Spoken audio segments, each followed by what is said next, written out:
పుట్టినరోజు, పెళ్లిరోజు, నిశ్చితార్థం, sorry functions, reception ఏదైనా సరే అన్ని శుభకార్యాలకు సంప్రదించండి ఐశ్వర్య కన్వెన్షన్. ముఖ్యంగా నిన్న ఏదైతే ముఖ్యమంత్రి రేవంత్ రెడ్డి గారు వచ్చి మాట్లాడిన విషయాలందరూ కూడా మీరు కూడా ప్రెస్ మిత్రులందరికీ తెలుసు.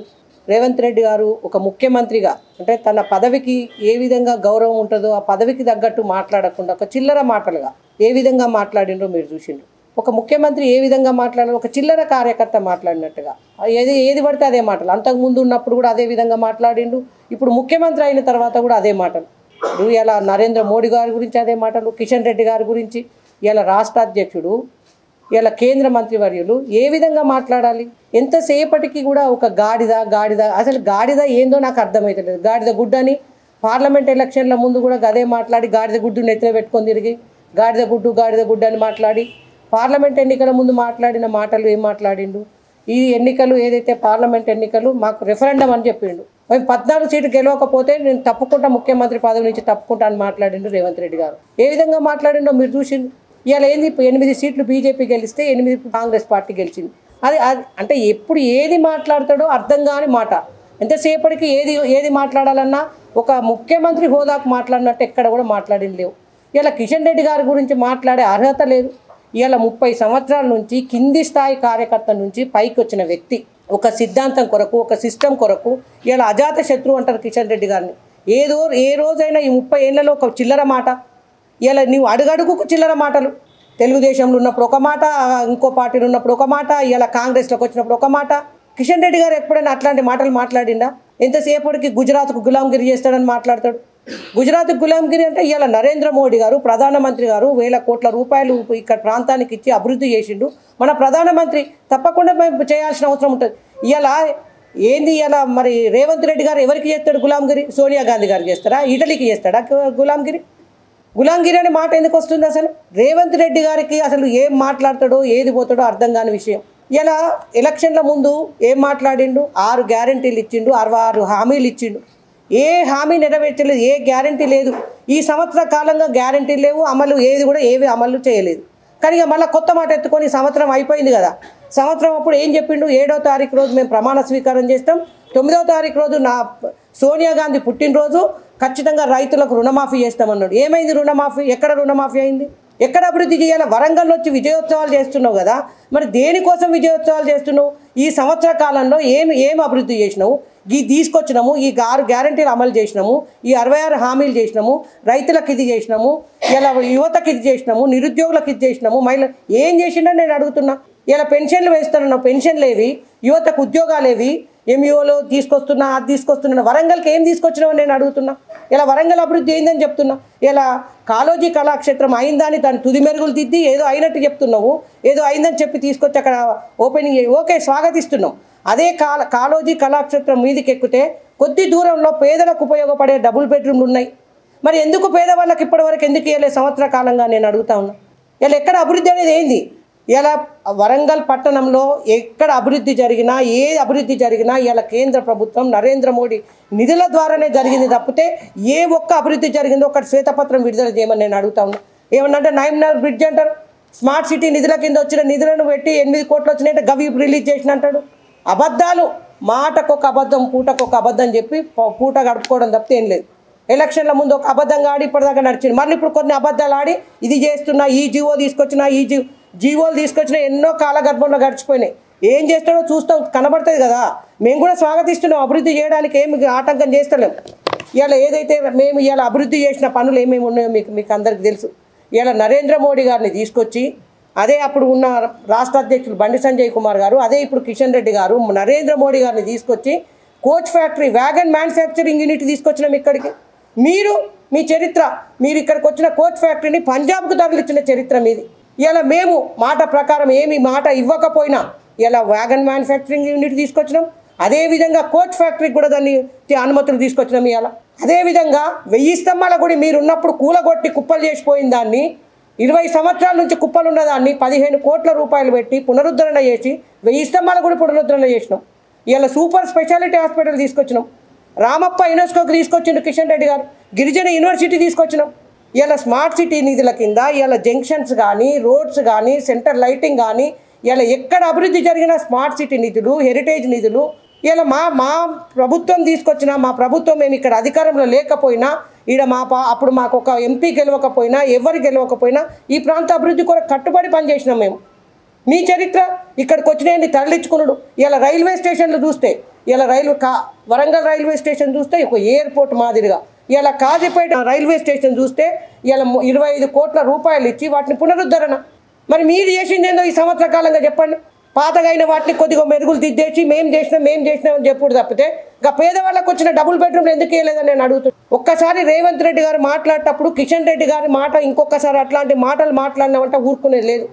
నరేంద్ర మోడీ గారి గురించి మాట్లాడే మాట అర్హత ఎక్కడిది? నరేంద్ర మోడీ గారు ఎక్కడ ఏ ప్రాంతంలో ఎక్కడ కూడా ఎమ్మెల్యేలు గెలవకపోయినా ఎంపీలు గెలవకపోయినా ఆ ప్రాంత అభివృద్ధి కొరకు ఎక్కడ అభివృద్ధి చేసిన కనుక కిషన్ రెడ్డి గారు ఇచ్చింది కదా. కిషన్ రెడ్డి గారు లక్షల కోట్ల రూపాయలు ఏవైతే ఇచ్చినాయో మొత్తం అన్ని కూడా చూపెట్టడం జరిగింది. సోనియా గాంధీ అంటే దేవత సోనియా గాంధీని బలిదేవత అని చెప్పిన ఆయననే కదా. అంతకుముందు ఈ సర్వేలు చేస్తే మెడకాయ మీద తలకాయ ఉన్నాడు ఎవడన్నా సర్వేలు చేస్తాడు అనయ్య ఇవన్నీ చెప్తాడు అనయ్య అని మాట్లాడిన వ్యక్తి ఈరోజు సర్వేలు అంటాడు. ఎంతసేపటికి ఏది కూడా ఇవాళ అభివృద్ధి అనేది అంతకంటే అంతకు శూన్యం. అంతకుముందు ఆ పార్టీ ఏం చేసిందో ఇప్పుడు వచ్చిన ఈ పార్టీ కూడా అదే విధమైన అవలంబిస్తుంది తప్పితే ఏది చేసింది లేదు. మాస్టర్ ప్లాన్ అంటాడు.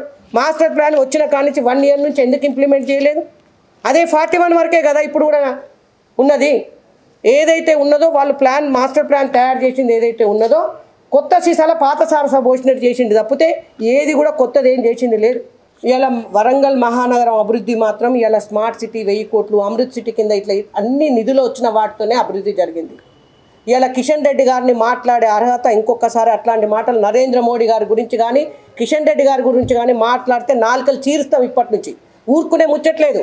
మీరు అభివృద్ధి చేసేది లేదు, అభివృద్ధి చేసిన వాళ్ళని మాట్లాడడానికి ఎట్లాంటిది లేదు. అతి తక్కువ కాలంలో రేవంత్ రెడ్డి గారి ప్రభుత్వము ఎక్కువగా అపకీర్తి తెచ్చుకుంది. ఈరోజు 11 నెలల సమయంలో వాళ్ళు ఏదైతే మేనిఫెస్టోలో పెట్టిన గ్యారంటీలు హామీలు ఈ 420 హామీలన్నిటిని కూడా నెరవేర్చకపోతే ఈ కాంగ్రెస్ ఎమ్మెల్యేలు మండలాలలో కానీ గ్రామ స్థాయిలలో కానీ తిరిగే పరిస్థితి లేదు. దేశంలో ఏ రాష్ట్ర ప్రభుత్వం కూడా అతి తక్కువ కాలంలో ఇంత ఎక్కువ అపకీర్తి సాధించుకున్నది లేదు. కానీ ఆ ఘనత రేవంత్ రెడ్డి గారికి దక్కింది. ముఖ్యంగా ఈరోజు మహిళలందరికీ కూడా 2500 రూపాయలు నెలకు అకౌంట్లో వేస్తామన్నారు. మరి ఆ పథకం గురించి ఎక్కడ పోయింది? మరి నిన్న మాట్లాడలేదు. అదేవిధంగా పేదింటి ఆడబిడ్డ పెళ్ళికి 1,00,000 రూపాయలతో పాటు తులం బంగారం కూడా ఇస్తామని చెప్పారు. మరి ఇప్పటి వరకు ఎన్ని తులాల బంగారం తెలంగాణ రాష్ట్రంలోని ఆడబిడ్డల పెళ్ళికి ఇవ్వడం జరిగింది? మరి అది ఎక్కడికి పోయింది? అదేవిధంగా రైతు బంధు, అదేవిధంగా రైతులకు ఏదైతే రుణమాఫీ చేస్తా అని చెప్పాడో అది కనీసం 35 to 40% కూడా రైతులకు ఇంకా రుణమాఫీ జరగలేదు. టెక్నికల్గా ఇంకా 60% బ్యాంక్ అకౌంట్లలో తప్పులు ఉన్నాయి, అవి సర్దిద్దుకోండి అని చెప్తున్నారు. కానీ రైతులను అయోమయ పరిస్థితిలో ఉంటే ఈరోజు రైతులు బ్యాంకుల చుట్టూ పరిగాపులు, బ్యాంకులు 10:30కు తీస్తే వాళ్ళు 8 గంటలకే బ్యాంకుల ముందు గ్రామాలలో రైతులు రుణమాఫీ కోసం వెయిట్ చేస్తున్నారు. అదేవిధంగా మహిళలకు ఫ్రీ బస్ అంటున్నారు. ఫ్రీ బస్సులు ఏం చేసిండు? బస్సులకు కలర్లు మార్చి లగ్జరీలు వేసి ఏదైతే పల్లెల యొక్క సంఖ్య తగ్గించి బస్సుల సంఖ్య తగ్గించి కొంతమందికే అంటే ఒక 25 to 30% మహిళలకు ఉచిత బస్సు ప్రయాణం ఇస్తున్నారు. ఈరోజు మహిళలు తెలంగాణ రాష్ట్రంలో ఆ ఉచిత బస్సు ప్రయాణంలో బస్సు ఎక్కాలని కూడా భయపడుతున్నారు. ఆ డక్కిముక్కి ఉన్న బస్సులలో ఎక్కి వాళ్ళ నడుములు ఇరగొట్టుకునే పరిస్థితిలో తెలంగాణ మహిళలు లేరు. ఆ బస్సులలో నాణ్యత లేదు. ఉన్నాయన్నీ లగ్జరీకి ఎక్స్ప్రెస్లకి గరుడకు చేసి వాటికి డబ్బులు వసూలు చేస్తున్నారు. ఆ పథకం ఎక్కడ పోతుంది? అదేవిధంగా నిరుద్యోగ భృతి తెలంగాణ రాష్ట్రంలో యూనివర్సిటీలకు వెళ్ళి ఇదే రేవంత్ రెడ్డి గారు తన ప్రభుత్వం వచ్చిన తర్వాత ఖచ్చితంగా నిరుద్యోగ భృతి నిరుద్యోగులు అందరికీ ఇస్తున్నారు. ఈ రోజు వరకు కూడా 11 నెలలు, ఇంకొక నెల అయితే సంవత్సర కాలం నిరుద్యోగ భృతిని కూడా అటుకెక్కించింది. ఈ విధంగా అన్ని వర్గాలను చేతి వృత్తులకు సంబంధించి వాళ్ళకు కూడా పనిముట్లకు సహాయం చేస్తామని చెప్పి కాంగ్రెస్ మేనిఫెస్టోలో పెట్టిండు. బీసీ కులాలకు వాళ్ళ కుల వృత్తులకు ఆర్థిక సాయం చేస్తా అన్నారు. ఎక్కడ కూడా అలాంటివి చెప్పకుండా ఒక ప్రపంచంలోనే భారతదేశానికి ఒక విశ్వగురువుగా ఒక యుగ పురుషుగా ఉన్నటువంటి నరేంద్ర మోడీ గారిని రేవంత్ రెడ్డి లాంటి ఓటుకు నోటు కేసులో ముద్దాయిగా ఉంటూ ఓటుకు నోటు కేసులో జైలుకు పోయి వచ్చిన వ్యక్తి ఈరోజు నరేంద్ర మోడీ గారిని అన్నారంటే ఒకసారి ఆలోచించాలి. తెలంగాణ ప్రజలు నరేంద్ర మోడీ గారిని ఏదన్నా అంటే సూర్యుడి పైన ఉమ్మేసినట్టే. ఒక్కటి ఆలోచించుకోండి, తెలంగాణ ప్రజలందరూ అబ్జర్వ్ చేస్తున్నారు. రేవంత్ రెడ్డి గారు ఓటుకు నోటు కేసుకు పోయి ఒక ముద్దాయిగా ఉంటే అలాంటి వ్యక్తిని స్కామ్లకు అడ్రస్గా ఉన్న కాంగ్రెస్ ప్రభుత్వం అధ్యక్షుడిని చేసి ఈ రాష్ట్రానికి ముఖ్యమంత్రిని చేస్తే ఈరోజు తెలంగాణ అభివృద్ధి గ్రాఫ్ కిందికి పడిపోతుంది, అప్పులు పెరిగిపోతున్నాయి, జీతాలు సరైన సమయానికి ఇవ్వట్లేదు. అలాంటి వ్యక్తి నాయుడుగా ఉన్న ఈ కాంగ్రెస్ ప్రభుత్వం ఒకవైపు ఉంటే, విశ్వగురువుగా ఉన్న నరేంద్ర మోడీ గారు అన్ని రంగాలలో 2014 కన్నా ముందు భారతదేశంలో జాతీయ రహదారులు 12 కిలోమీటర్ల సగటున ఒక రోజుకు కిలోమీటర్ల తయారు చేస్తే ఈరోజు 30 కిలోమీటర్ల పైన ఈరోజు నేషనల్ హైవేస్ని మనం భారతదేశం నిర్మించుకుంటున్నాం. అదేవిధంగా ఓన్లీ మెట్రోపాలిటన్ సిటీసే కాదు అభివృద్ధి, భారతదేశ అభివృద్ధి అంటే 2 టైర్ సిటీస్ కూడా అభివృద్ధి చెందాలని తన ప్రభుత్వం, భారతీయ జనతా పార్టీ కేంద్రంలో ప్రభుత్వం వచ్చిన తర్వాత స్మార్ట్ సిటీ పథకాలు తీసుకొచ్చి ఈరోజు వరంగల్కి 948 కోట్లు ఈరోజు వరంగల్కి స్మార్ట్ సిటీ పథకం కింద ఇస్తే 68 ప్రాజెక్టులు, రోడ్లే అనుకోవచ్చు, మెయిన్ కూడళ్ళే అనుకోవచ్చు, జంక్షన్ పాయింట్స్ అనుకోవచ్చు, మనకు వెలిగే ఎల్ఈడి లైట్స్ అనుకోవచ్చు, గ్రామాలలో వెలిగే ఎల్ఈడి లైట్, ఇవన్నీ కూడా నరేంద్ర మోడీ గారు స్మార్ట్ సిటీ పథకం కింద ఈరోజు గ్రేటర్ మున్సిపల్ కార్పొరేషన్కి ఇచ్చిన బడ్జెట్తోనే జరుగుతున్నాయి.